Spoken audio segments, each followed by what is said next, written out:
Well, hey friends, we are in the book of Ruth, which I am very excited about. So we've been in the New Testament for a while, and now we're going to hop over to the Old Testament. There's 39 books, and we're going to study one of my favorites. I love studying the women of the Bible, and Ruth is extra special to me.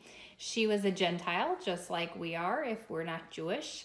And so it should be a good parallel to the New Testament in terms of how God draws in the Gentile believer and the love that we have for Christ. So there's a parallel there, which we'll talk about in coming weeks.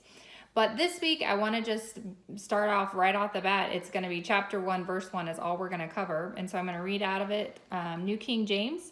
Now it came to pass in the days when the judges ruled, that means there weren't any kings during that time, that there was a famine in the land, and a certain man of Bethlehem, Judah, went to dwell in the country of Moab, he and his wife and his 2 sons.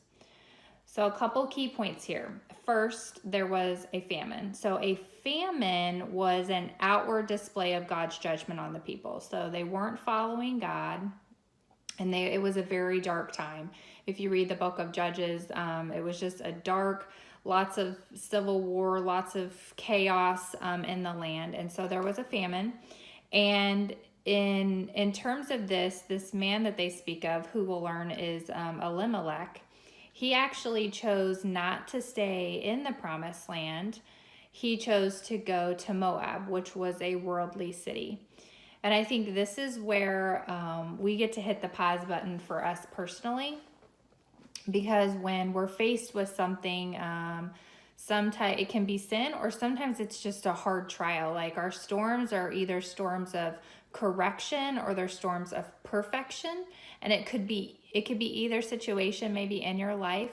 But if you're going through a storm right now, you have to remember some type of famine, spiritual famine, or just something's off.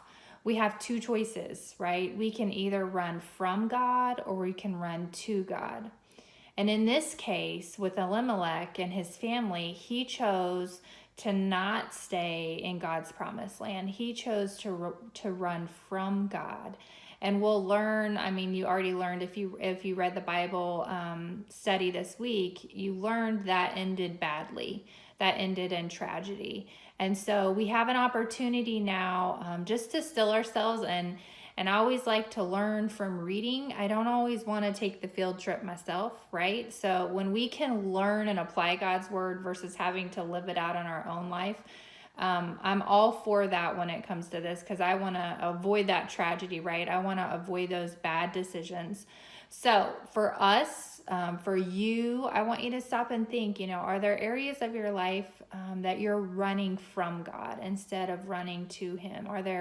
Is there something that's happening out of fear or out of failure, or just a storm that you're going through? And just take a moment and breathe deep and just get that before the Lord. He wants to hear from you. He knows it's hard. He knows it's a challenge, and he's there for you. I know in our flesh, we have lots of lies going on in our head about, God doesn't want to hear about this. God thinks you're a failure. You're not enough. And that's not true. Those are all lies.